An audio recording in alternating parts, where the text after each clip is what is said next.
Bueno, muy buenas tardes. Y en primer lugar, nuestro agradecimiento a un buen amigo y un gran empresario, José Manuel Entrecanales Domecq, que José Manuel nació en Madrid. Es la tercera generación de empresarios de una familia conocida, reconocida en España. Es presidente y CEO de Acciona, es una empresa global, conocéis todos, de infraestructuras, energía y servicios del agua. Licenciado en Economías por la Universidad Complutense de Madrid, casado con María Carrión, 4 hijos. Comenzó su carrera profesional en 1995, tú me corriges si me equivoco de algo, en Merrill Lynch, en Nueva York y en Londres. En 1991 se incorpora a la empresa familiar, presidida por su padre. En el año 2000 fue nombrado presidente de Airtel. De 2003 a 2007 fue también presidente de Vodafone España. Y en enero de 2004 entra como presidente del Grupo Acciona, sucediendo a su padre. José Manuel ha transformado su empresa de ingeniería y construcción en una compañía global de infraestructuras, de energía y servicios de agua, con más de 40.000 empleados en más de 65 países. Entre 2007 y 2009 fue presidente de Endesa, hasta que Acciona vendió su participación a Enel. Es patrono de la Fundación Princesa de Asturias, de la Fundación Princesa Girona, del Museo del Prado y también patrono de la Fundación Pro CNIC. Ha sido, entre 2012 y 2014, presidente del Instituto de Empresa Familiar. Es miembro del grupo Bilderberg y últimamente ha sido nombrado embajador de la marca España. Y tiene una gran empresa en Cataluña, Futura, que entra dentro del sector del salón del automóvil, Silence. Ya están aquí sus máximos responsables. Y por último, quiero recordar que entre marzo del 2011 y el 2019, con José Manuel Entrecanales y un grupo de empresarios, amigos que están aquí presentes, fundamos el Foro Puente Aéreo, que se desarrolló y fue un punto de encuentro y de ideas entre empresarios de Madrid y de Barcelona. José Manuel, muchas gracias por tu presencia y de verdad que es un lujo que estés aquí con nosotros. Comparte mesa con otro buen amigo y gran periodista, que es Jordi Juan. Hoy estrenamos esta trasera de nuestro media partner, que es La Vanguardia. Ahí está Carlos Godó, consejero delegado. Y Jordi nació, curiosamente, naciste del mismo... Jordi, Carlos, está hablando de ti. Sí, que estrenamos la trasera de media partner de La Vanguardia con Circo Ecuestre. Y sigo con Jordi. Jordi nació el mismo año que José Manuel. Esto lo sabíais. Y es director de La Vanguardia desde marzo del 2020. No digo el año. Es director de La Vanguardia desde 2020 y tiene un larguísimo currículum en el periodismo. En definitiva, creo que tenemos dos grandes, un gran periodista y un gran empresario. Y les cedo la palabra, Jordi. Muchas gracias a todos.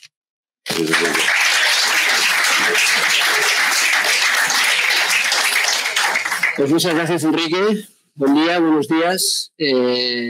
Gracias por invitarme y gracias por ser el día que además estrenamos esta trasera de La Vanguardia. Pocas veces tenemos la oportunidad de poder charlar con un empresario del nivel de José Manuel Entrecanales y además con una empresa líder como es Acciona. Entonces, yo para empezar, la incerteza que nos mueve a tanta gente en este momento en el país es que nos haga una visión general de un poquito cómo está la situación económica, ¿no? Hacia dónde vamos. Estas grandes dudas que tenemos, además con la incerteza de la guerra en Ucrania y además un día en el que, bueno, parece ser que las perspectivas que nos da Bruselas son bastante buenas para la economía española, mejor que otras economías de nuestros vecinos, de nuestros países. Entonces, un poco, aunque no tiene una bola de cristal, un poco, ¿qué sensaciones tiene para este 2023? Bueno, gracias, Jordi. Enrique, muchas gracias. Muchas gracias a todos por... No sé qué os trae aquí, la verdad, pero intentaré daros mi opinión en lo que valga, que os adelanto que es poco, pero, en fin, ya que habéis cometido la imprudencia de perder un almuerzo, pues intentaré hacerlo lo más interesante posible dentro de mis limitadas posibilidades. La economía española. Yo respecto a la economía española, que es un tema sobre el que evidentemente pienso y hablo a menudo, lo veo desde dos puntos de vista. Primero, desde el punto de vista global. ¿Dónde está España en el mundo? España es un país extraordinario en el mundo, objetiva y subjetivamente. Objetivamente somos no sé si estaremos el 19, el 20 o el 22 de las economías mundiales, y por lo tanto en un mundo de 200 y pico países pues estamos en el percentil del 10%, de manera que cuando uno viaja, y como hacéis todos sin duda, y compara, chico, vivimos en un país que es realmente bastante bueno en casi todos los sentidos.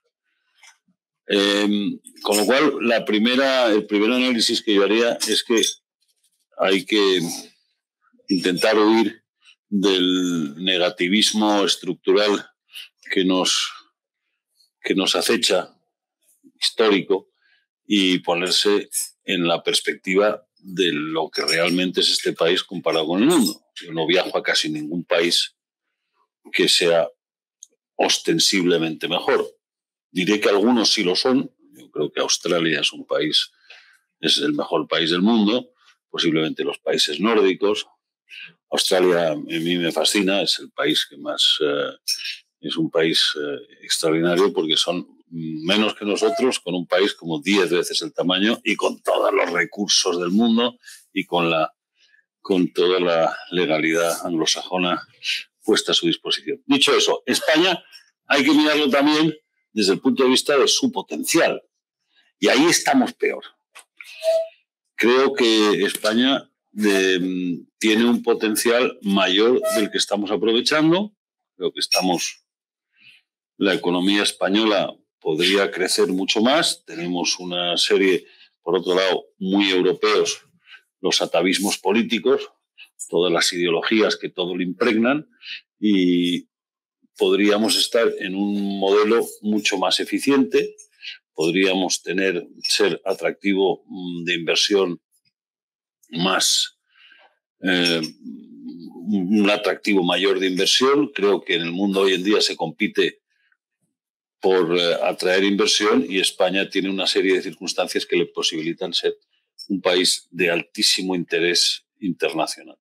Y eso no lo estamos aprovechando, y no lo estamos aprovechando, creo que por una cierta volatilidad institucional, cada uno que me interprete como quiera, una cierta disgregación geográfica, cada uno que me interprete como quiera, una cierta conflicto social innecesario, y unas medidas, unas ciertas políticas fiscales no favorecedoras del atractivo español como destino de inversión, o poco favorecedoras. Es decir, esos hándicaps contribuyen a minorar nuestro potencial. Creo que los podemos resolver, creo que la botella se puede ver medio llena, creo que hay futuro, pero la respuesta corta es: objetivamente y en el largo plazo somos un país fantástico, y comparado con casi todo el mundo podríamos ser mucho más fantástico todavía si hiciésemos algunas cosas, no muchas, mejor. En esta mochila que hay un tema también importante, que es quizá la excesiva regulación, ¿no?, por parte del gobierno. Excesivas medidas que impiden a lo mejor que el libre desarrollo de las empresas. Ahí permíteme que diga una teoría mía la regulación española, en general, es una regla que se ve bastante en la Europa continental frente a la regulación anglosajona. Y es que nos obsesiona que nos roben. Es decir, la regulación española está enfocada en que nadie se salga de lo que está estipulado como lo aceptable, como lo mínimo. Es decir, si tú vas a poner una subvención, empiezas a ponerle limitaciones a la subvención para que nadie pueda aprovecharse de la subvención que no la merezca. Es una característica habitual de la historia legisladora española en todas las materias. De manera que todos son el ejemplo de los fondos Next Generation. El fondo de ejemplo de los fondos Next Generation, prácticamente tienes que presentar 5 certificados de nacionalidad, tienes que tener más de 3 generaciones de orígenes demostrados, tienes que tener una empresa que tenga además menos de 5 años de vida. En definitiva, vas todo menos que se vaya un duro a alguien sin la... Eso es decir, eso frente a la legislación, al sistema legislativo anglosajón, que es justo lo contrario, yo voy a ser bastante amplio en mis criterios, y si usted roba, me meto en la cárcel 30 años. Entonces, eso es un resultado de que nuestra regulación es absolutamente compleja y yo creo que extremadamente frena la iniciativa privada. Mucha gente tiene la sensación de que con los fondos de Next Generation se está perdiendo una oportunidad. ¿Coincides con esta idea? Absolutamente. Nosotros lo estamos aprovechando. Voy a deciros un ejemplo. Nosotros en Silence, en el proyecto Silence, que es un proyecto de 200 millones de inversión. Ponte entre unas cosas y otras. El proyecto de los vehículos eléctricos y los coches eléctricos y las motos eléctricas van a ser un proyecto total que invertiremos 200 millones. Somos la segunda empresa española con mayor subvención de fondos Next Gen. ¿Cuánto nos han dado? Está muy bien, ¿no? Que lo agradezco muchísimo. 12 millones, ¿no, Carlos? 12 millones. Chicos, 12 millones no mueven la aguja.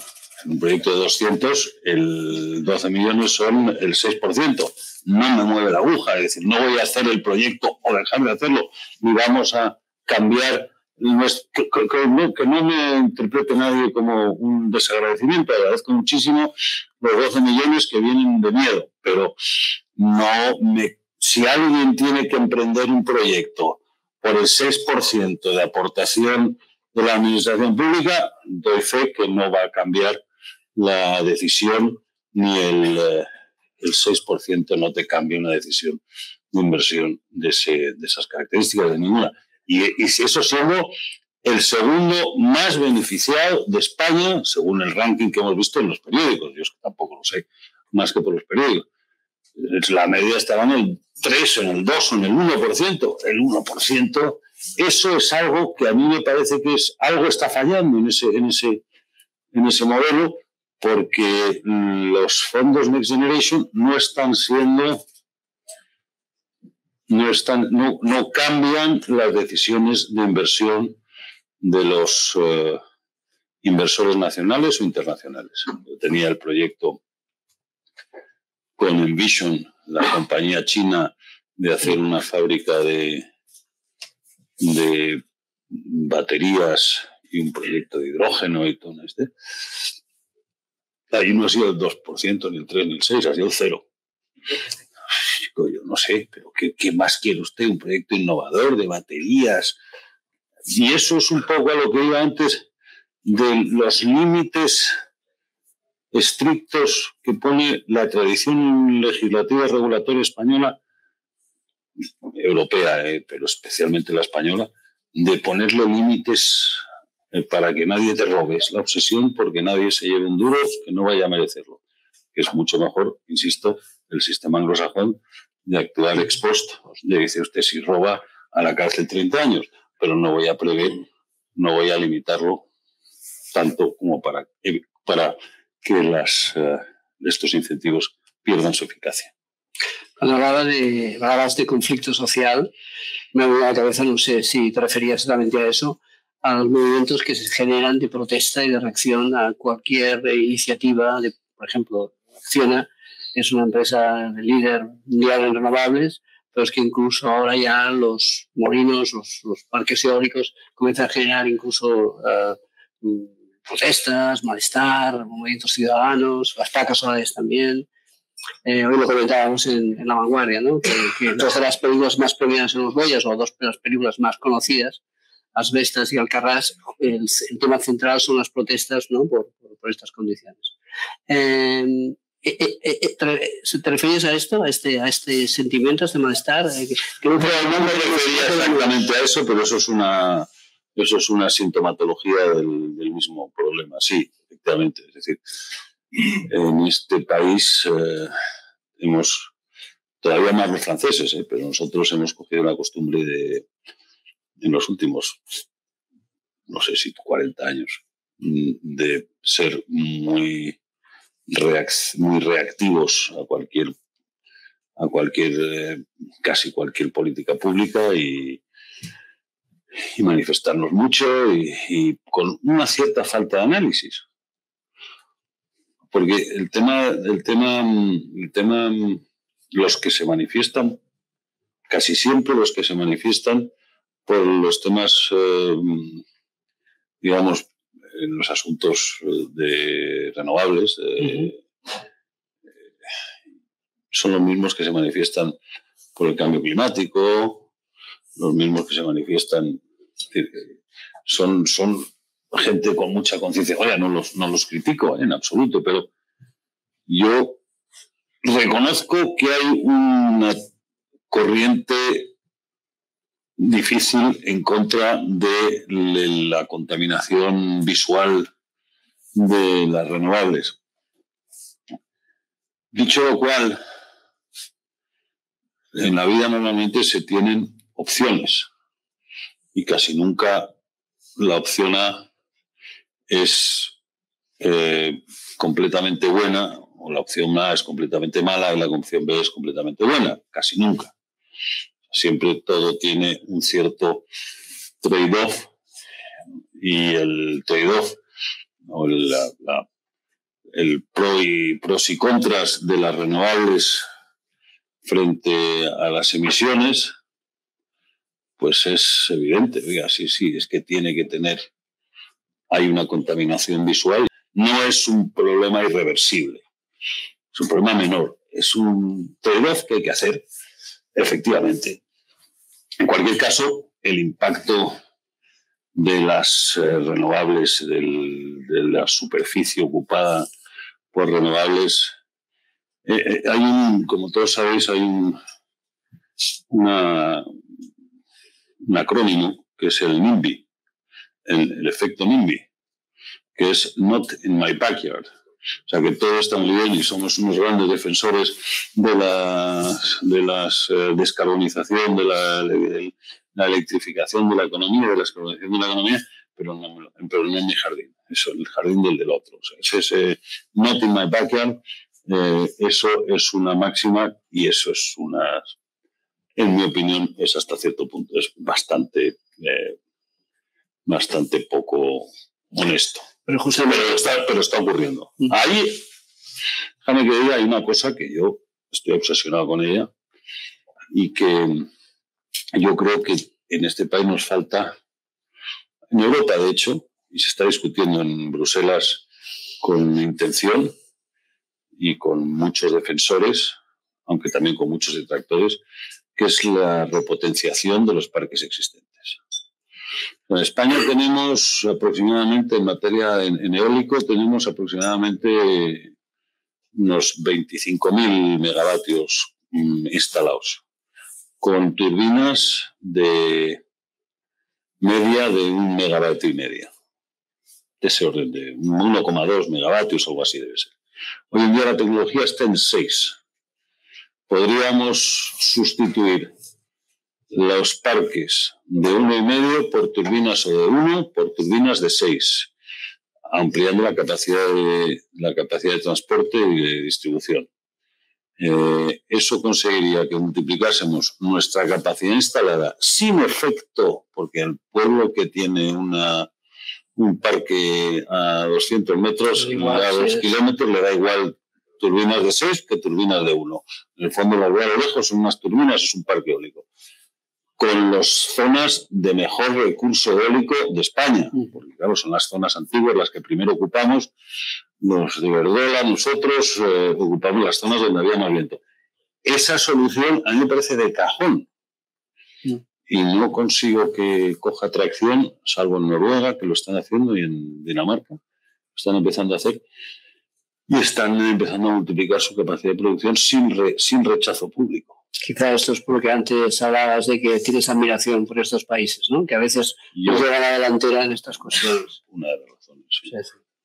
No, pero si estamos de acuerdo en que hemos de eliminar las emisiones, ¿no? La descarbonización, estamos de acuerdo, que tenemos que convencer, tenemos unas medidas, tenemos que hacerlo y no nos queda otra.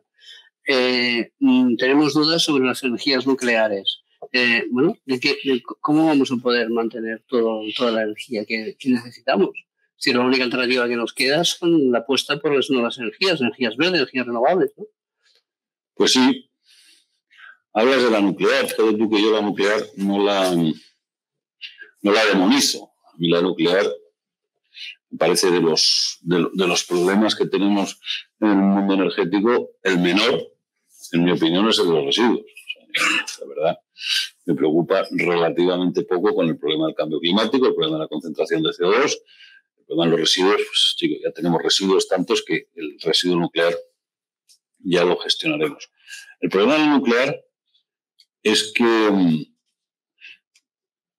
no es viable, no es realista pensar que la nuclear va a ser una fuente de generación eléctrica significativa adicional. Las que están hay que aguantarlas en lo que se pueda, pero adicional no lo va a ser. No va a ser sustitutiva ni del carbón, ni del gas, ni de ninguna de las otras fuentes convencionales de energía, porque los ejemplos que tenemos, que en Europa son 4. En Europa las centrales nucleares que se están construyendo son las de la Flamanville 2 en Francia, o 3, no sé cuál de las el tercer grupo de Flamanville, el segundo grupo de Flamanville en Francia, Octopuntu en Finlandia, y en Inglaterra se está construyendo desde hace 6 años una central en Bath, que se me acuerdo cómo se llama, entre 1.000 y 2.000 megas cada una. Todas ellas llevan retrasos de no menos de 10 años, y todas ellas están ya con una expectativa de producción el megavatio hora, de coste de producción el megavatio hora, que en definitiva es de lo que se trata, de producir el megavatio hora lo más barato posible y con las menos emisiones posibles, de al menos 3 veces el coste de cualquiera de las orígenes renovables. Es decir, estamos, en el caso de Inglaterra, están en 110 libras el megavatio hora. Ese es el contrato que tienen original. Con los sobrecostes que han tenido, probablemente llegan a cualquier cantidad adicional. Es decir, no es viable pensar que eso va a ser una fuente de energía significativa. Con lo cual, tenemos que buscar las alternativas a la electrificación del sistema energético, tenemos que buscar las alternativas a la reducción de emisiones, a la eficiencia energética, a la electrificación de los... Dicho lo cual, déjame que te diga un dato interesante y bueno, positivo. Hay una institución americana estudiosa dedicada específicamente a estudiar la evolución del mundo de la energía, con acceso a todos, que es el Rocky Mountains Institute, RMI, que ha hecho un estudio de la evolución de consumo de combustibles fósiles, que la sacaba hace 2 meses, interesantísimo en cuanto a que Europa hace 15 años que está en reducción de consumo de combustibles fósiles. Estados Unidos lleva 7 años. Si la evolución de consumo es una curva, es una campana, solo queda África en crecimiento. El resto del mundo está o en la zona de la cumbre de plató o en la zona de bajada. Y Europa lleva 15 años ya en bajada. Es decir, que según su cálculo y por la aceleración de las distintas regiones que han llegado al plató y que están empezando en la bajada, al 2040 llegaríamos con una reducción que permitiría al 2050 los objetivos de reducción de emisiones de los distintos organismos de Naciones Unidas, de los ODS, de París. Podríamos llegar. Es el único dato optimista que he recabado en los últimos años, pero es un dato optimista de cierta contundencia, de cierta solidez. Rocky Mountains Institute, RMI, miradlo porque está disponible y es un análisis interesantísimo, y el que no lo acceda a ello, vamos, yo creo que es de acceso abierto, pero si no, no lo pedís a través de Enrique o de quien sea yo. Lo miramos porque todo lo que sea lanzar noticias, todo lo que sea optimismo constructivo. Yo estoy sí creo que un análisis de cierto optimismo es imprescindible para seguir haciendo cosas, porque si estamos en la frustración permanente de que esto se va al carajo, acabamos frustrados y no acabaremos no haciendo nada, porque total ya, pues qué verdad. Por eso, ¿no? Hay que construir y no limitarnos a criticar. En este sentido, también en el tema del hidrógeno verde, Acciona está haciendo cositas, ¿no? Me han chivado que en Lloseta, creo que es en Mallorca, hay un proyecto muy interesante, ¿no? Bueno, en Lloseta tenemos la primera planta de fabricación de producción de hidrógeno verde del sur de Europa. Cuando me dicen del sur de Europa, debe ser que hay otro en el norte que es mejor, más grande que la nuestra, pero me dicen del sur de Europa, no sé, Joaquín se debe saber cuál es la otra del norte de Europa que es más, pero es la primera, la más grande, y no deja de ser una planta de 3 megas pequeñita. Sí tenemos unos proyectos muy interesantes de hidrógeno. Empezamos seguramente una construcción en Navarra, un proyecto de hidrógeno en Navarra este año, más grande, de 25 megas.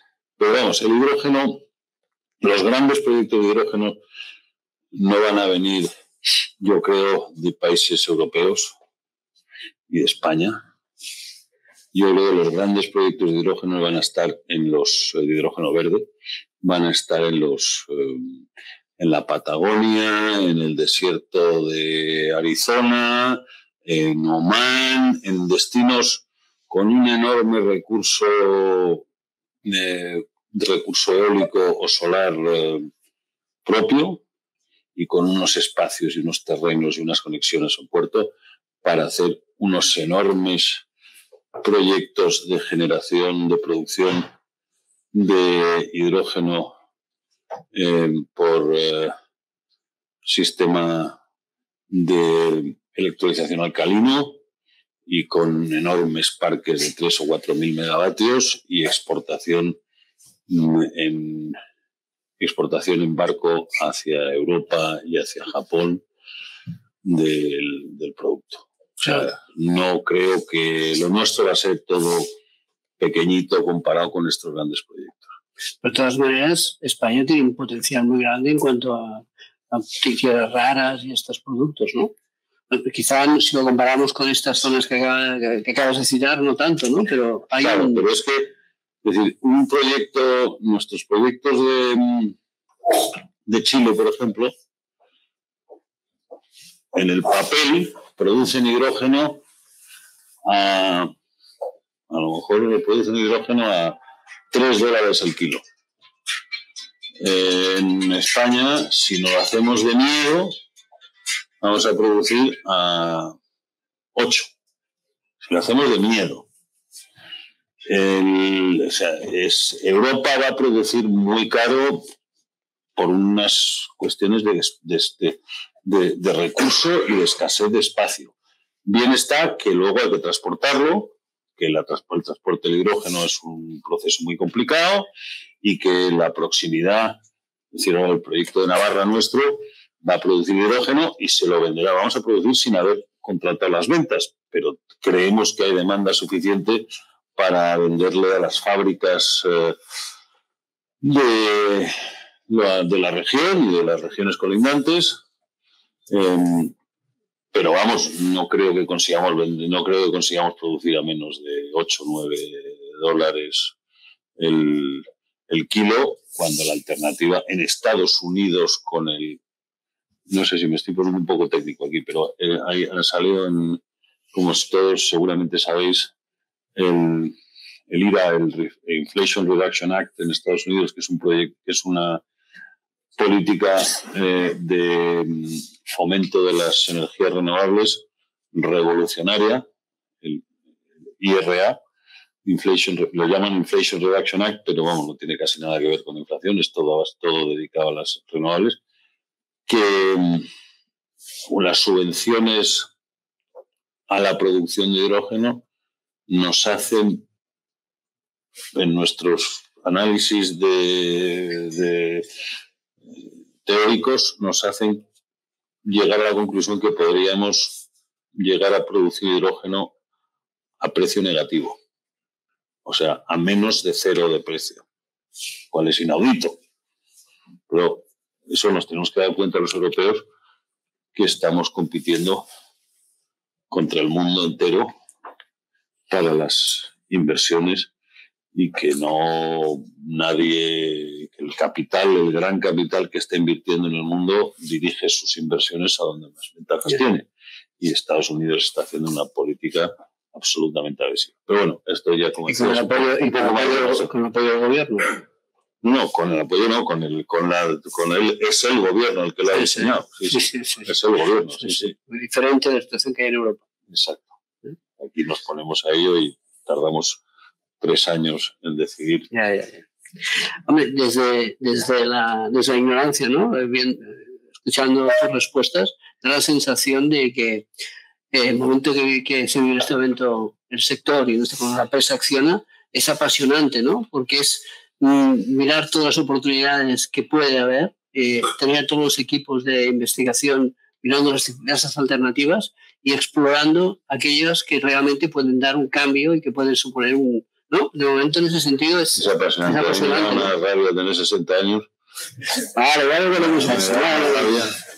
Tantosa, porque estamos en el momento más... No, pero es verdad, ¿no? Es estar en todas las... El mundo está en un momento de cambio fascinante y yo no sé si lo veremos lo veremos completo. Pero bueno, sí, es fascinante. Hay unas líneas de la electrificación de la economía con los coches eléctricos, del transporte con los coches eléctricos, las grandes infraestructuras energéticas cambiando de modelo, la biometanización con captura del CO2, o sea, son todas las mañanas. Bueno, Dios mío, todo es un game changer, todo es un cambio que te puede cambiar el futuro y es apasionante, pero coño, nos falta tiempo. Y el agua también, ¿no? Mucho tema. Bueno, el agua no te quiero contar, el agua está en un momento, el agua a mí me parece apasionante porque está en un momento que me recuerda mucho las renovables del año 95. Estamos en el amanecer del cambio del modelo mundial de producción de agua. Es decir, ahora mismo estamos en un punto de inflexión donde el agua podría no tener límite, y si el agua no tuviese límite sería un cambio cualitativo en el dibujo del mundo, porque dejaríamos de tener limitaciones de alimentación, limitaciones de riqueza. África se convertiría en un país, en una región en desarrollo. las regiones más secas del mundo podrían volver a florecer. Es decir, si no hubiese limitación de agua, y el único elemento que tiene el agua para ser un límite es el coste de la energía y las emisiones de CO2. Si nosotros consiguiésemos desalinizar con renovables, el mundo podría cambiar, y de hecho cambiará, porque creo que estamos suficientemente cerca como para poder hacer desalinización con renovables en un porcentaje muy alto, sino en el 100%. Estamos cerca de eso. Nos falta un elemento básico, y es que las desaladoras no pueden funcionar con variaciones de suministro, con la no gestionabilidad de las renovables, que tienen alteraciones de producción, en definitiva, por falta de previsibilidad de la solar, por las horas de sol. Las desaladoras no pueden funcionar así porque las membranas se destrozan y porque además no tienen suficiente curva de amortización. Dicho eso, si conseguimos eliminar o mitigar la volatilidad de la generación renovable, creo que estamos en una nueva era de la humanidad. Porque desalar hoy en día es relativamente barato. Es decir, 1 metro cúbico de agua lo estamos desalando a menos de 40 céntimos el metro cúbico. Para que os hagáis una idea, 1 metro cúbico, el consumo medio español, no, pero creo que estamos en 125 litros día de media por 1 metro cúbico, son 1.000 litros. Es decir, una familia española gastaría del orden de 2 euros en agua desalada. O sea, una cosa, esto incluyendo aguas de riego.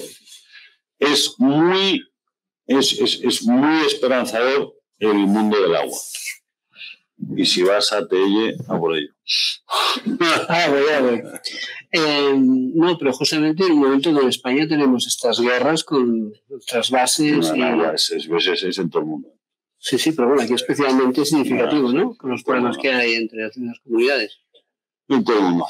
Pero sí, es en todo el mundo. No, el tema del agua es un tema dificilísimo en todo el mundo. Y esta discusión que tenemos en España la tenemos en todos los países del mundo. Pero sí, claro, evidentemente los ríos que pasan por 5 comunidades, pues tienes los conflictos propios de la autoridad política de cada una de las regiones por las que atraviesan, pues lógicamente. Pero sí, efectivamente, en España el agua lo tenemos relativamente poco valorado. O sea, en España, en el mundo, el potencial agrícola, no sé si me estoy metiendo en unos charcos ya un poco aburridos. No, pero si es agua y charcos, estamos ahí. Pero lo cierto es que España en el mundo agrícola se dan 5, tengo aquí algún socio y amigo en el mundo agrícola, se dan una serie de circunstancias poquísimo habituales en el mundo agrícola. Tenemos razonable cantidad de agua, tenemos cultura agrícola, tenemos estabilidad jurídica y social, y tenemos muchas renovables.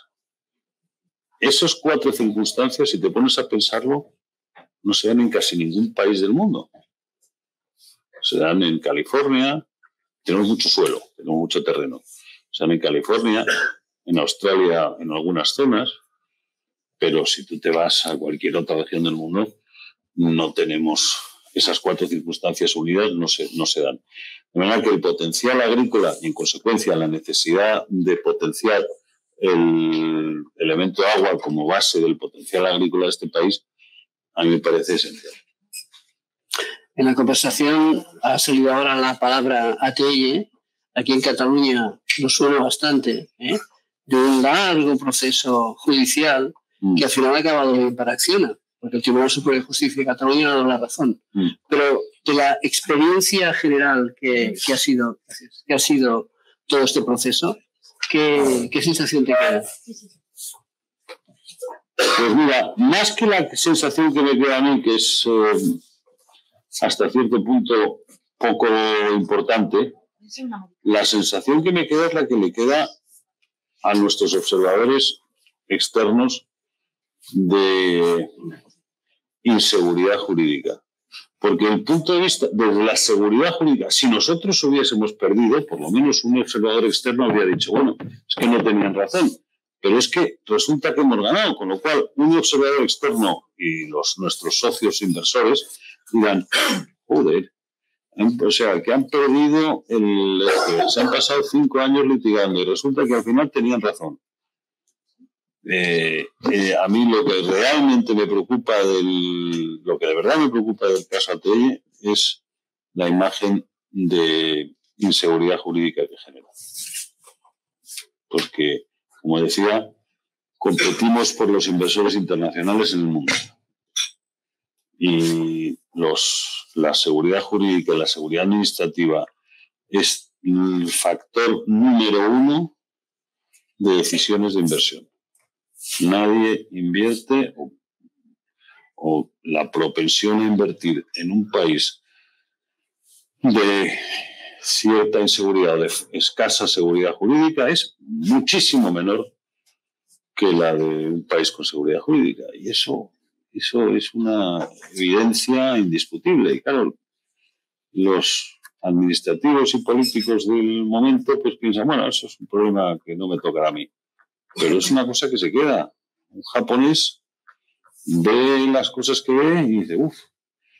Aparte que te digo una cosa, desde el mundo nos ven en Europa como una unidad.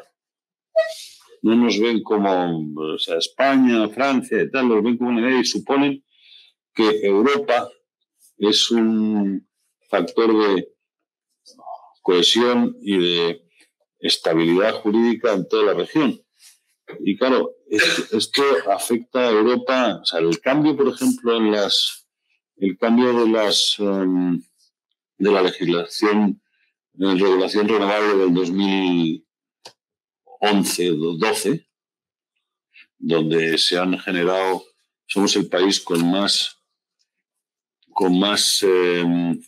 arbitrajes internacionales me parece que después de, no sé si es de Pakistán, algo así, el segundo país. Eso es un lastre que la gente se lo olvida, pero es un lastre histórico que tardaremos en levantar 20 años. Y, en fin, ¿Acciones ha encontrado un caso parecido, un paralelismo parecido en algún lugar del mundo, como este que ha sucedido aquí en Cataluña? Sí, algún caso hemos tenido parecidos, lógicamente los tenemos, pues, pero no en países que quisieras que te repitiese. Yeah. Bueno, me empiezan a llegar preguntas al público.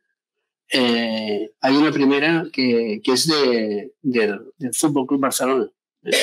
Sí, que es una pregunta un poco sorprendente, pero tiene sentido.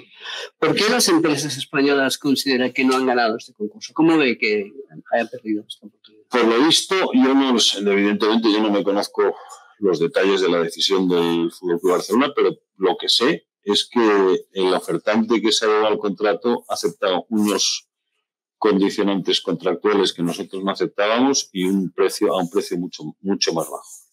Con lo cual, yo si fuese el Fútbol Club Barcelona seguramente también habría hecho lo mismo, pero no lo sé. Bueno, sin tener en cuenta el elemento credibilidad del proveedor elegido, que no lo sé, yo no lo conozco, con lo cual no puedo hacer un juicio. Y estoy siendo políticamente correcto. Sí, todo. Me preguntan también... Conozco casi todas las constructoras del mundo. Y también Mac, ¿no? No. Bueno, una pregunta relacionada con el trabajo de Acciona. cómo mueve el equipo, cómo trabaja el plan estratégico, qué barreras te encuentras en este liderazgo de equipo. Una pregunta más personal. No, y sobre todo, son las 3:51, tendría que estar hasta las... ¿Qué barreras? A ver, la pregunta, perdona, es ¿cuáles son los retos? Dos preguntas. ¿Cómo se ve el flujo de la empresa? ¿Qué barreras encuentras en el ejercicio del liderazgo? ¿Cómo mueves al equipo?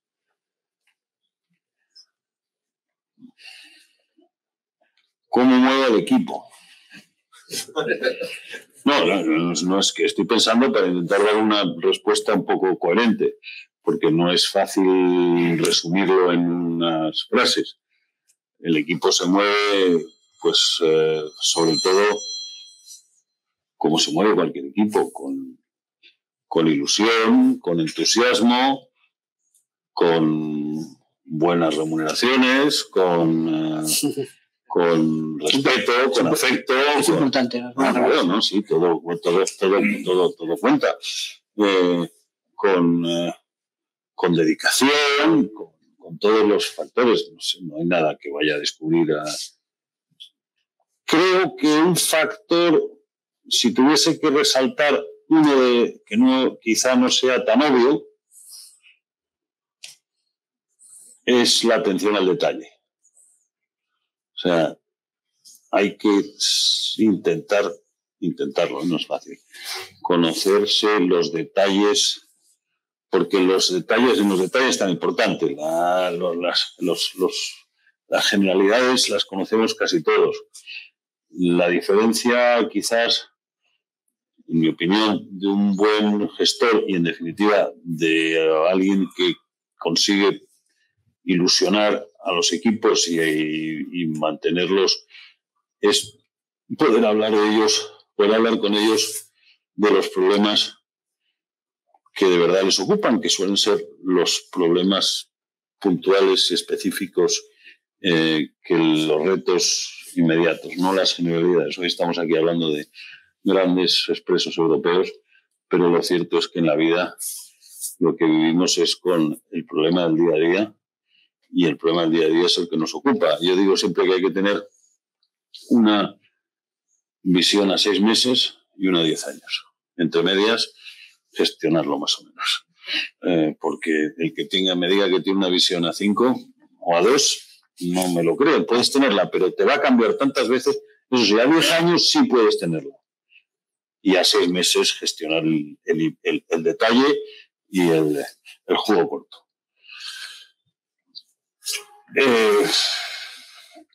Supongo que, no sé, es estar muy próximo, saber lo que quieres y tener eso, la visión a 10 años y el detalle de los 6 meses. Y cuando en esta gestión llega un impuesto del gobierno a las energéticas, ¿cómo se queda el cuerpo en ese momento? Se queda medio qué.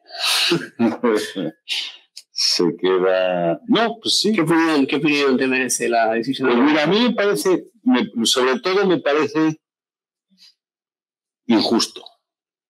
Es decir, los números del cash flow social de Acciona, que tampoco es una empresa, hay empresas mucho más grandes que la nuestra.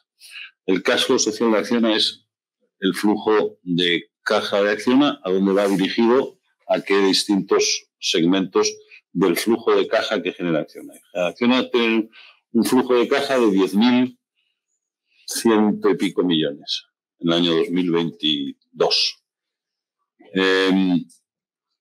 De los cuales dedica 5.000 y pico, 5.200, 5.300 a pagar proveedores, que en definitiva los dedican a pagar sus sueldos, sus proveedores y sus impuestos, etc.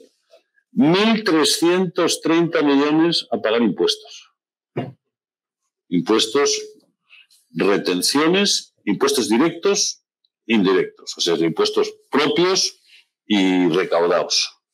Pero 1.300 millones, porque un impuesto recaudado sería el impuesto de la renta, las retenciones de los sueldos, pero si no generásemos los sueldos no habría retenciones de esos sueldos, con lo cual en gran medida, aunque sean retenciones de los sueldos de empleados, son, y por supuesto el IVA repercutido, el IVA que no repercutes, el impuesto de sociedades, 1.300 millones. Luego invertimos 1.300 millones, además, o 1.350, esto el año pasado, y tenemos sueldos y salarios por otros 1.300 y pico, total. Y luego, además, pagamos 200 algo millones de dividendos. Es decir, y pagamos intereses por 180 millones, o si sabe, picos palas de azones. Los dividendos de Acciona son una sexta parte de lo que pagamos en impuestos. Está bien, yo no digo que no me cobre usted más impuestos, pero por lo menos no me diga que no pagamos, que no tenemos... Se pagan muchos impuestos, se contribuye de manera, creo que razonablemente justa, como digo, 5 o 6 veces lo que se paga en dividendos. A los propietarios de la empresa reciben una sexta parte de lo que recibe el erario público. No me diga, por lo menos, está bien, pongan los impuestos, los acepto, pero no diga que la ecuación es desequilibrada, porque la ecuación es bastante equilibrada, por lo menos en lo que se mete. Y estos son datos auditados por todos los auditores. Sobre esto no hay discusión. Y una última pregunta, que ya llegamos a las 4. Aquí en Cataluña existe mucha polémica por todo el famoso tema de la ampliación del aeropuerto del Prat y las divergencias que hay. Incluso ha salido una última opción que esta mañana ha sido presentada de una nueva pista sobre el mar que, así de entrada, sorprende bastante. Desde el Madrid, ¿no?, que hace poco también tuvo un proceso para ampliación del aeropuerto de Barajas y que no generó ningún tipo de polémica ni de suspicacia. ¿Cómo contempla, cómo ve toda esta situación en Cataluña? La verdad es que no tengo opinión. Vale. Lo siento. Es que no me voy a meter en un charco que no conozco y me parece, desde el punto de vista de ingeniería, he visto lo de la pista sobre el mar. Sobre pilones. Y eso me parece, si el coste es razonable, me parece una... 2.100 millones. 2.100 millones, vamos a ver, ¿no? No me... ¿Eh? Esto estaba yo calculando. ¿Cuánto es de más caro? Pues no me parece, o sea, teniendo en cuenta que liberas, si todo ese suelo lo liberas para otros usos, no, así, pero no tengo ni idea, no lo siento, no puedo opinar. Me parece, yo creo que no me parece mal. Es un tema que estaremos a la pinta de que vamos a estar técnicamente será complicado. Sí. Será complicado. El contratista del Barça no sé si podrá hacer. Creo que no está en mente. No está. Bueno, pues agradezco mucho la confianza, la tranquilidad con la que has hablado, la seguridad, y decirte una cosa, que es que supongo que la sabes, pero te la remarco. Los 60 son los nuevos 40. No los Gracias.